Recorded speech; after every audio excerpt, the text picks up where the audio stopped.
Here with Chris Shaw, recently the 31st overall pick to San Francisco Giants. Chris, congrats. Thanks, Luke. First off, I guess the biggest question for the bird ball community is, how's it feel? Because as of a week ago, 2 weeks ago, you were a little unsure how it was going to run. Yeah, it's obviously a great feeling to be a first-round pick from the San Francisco Giants. It's a great organization. Everybody I've talked to from their front office and their scouting department has been first-class people, and people I felt really comfortable with, which was it's huge going forward in this part of my life. So I couldn't be happier with the selection, and I'm really excited to get going. After we left school, you had some downtime. What was going on? What was going through your head? I was, as nervous as I've ever been in my life for about a 2-week stretch there, just because I wasn't sure exactly what was going to happen. There's so much uncertainty in the draft, and especially from what I've heard this year's draft. At the top, there's just so much lack of clarity.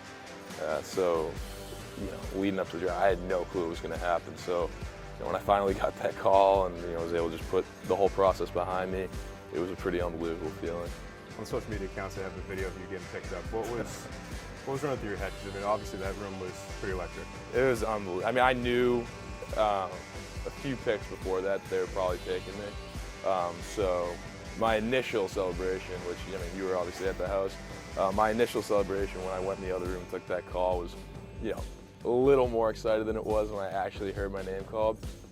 But it's hard to put into words. I've never experienced anything like it. The San Francisco Giants select Chris. Here we go.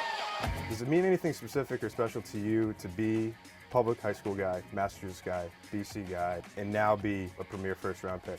Yeah, I think it's it means the world to me, honestly, to be able to go back at the end of my college days and high school days and just be in the position I am right now and look back and be, I went to public school, stayed close to home when people said you should have gone far away, gone to a southern school, and I basically did everything that people said wouldn't allow me to succeed, and I did.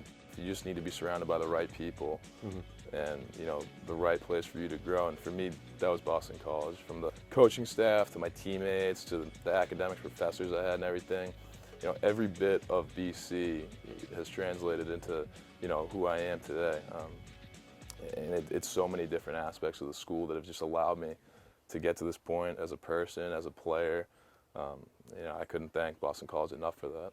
From Kevin Rouse on Facebook, besides your parents, who are obviously first, who's been the greatest influence in your life and who has helped you achieve the most to get to your dream? That's an interesting question when you take my parents out of the equation, because they're obviously at the forefront of that and just have been so instrumental in everything I've done. But I think that as far as my baseball career and Boston College and who I'm trying to become as a person, the guy that I've looked up to the most has got to be Pete Frates.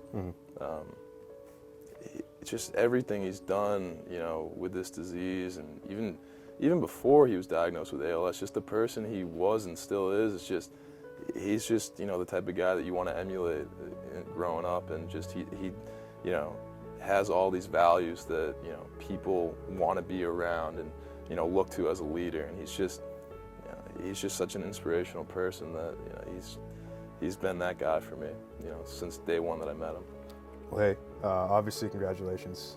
Thank you. It's been it's been a privilege watching you the last few years, and really excited, and I'm sure the whole bird ball community is excited to watch your future unfold. Thanks, Luke. Good time. Thanks, brother.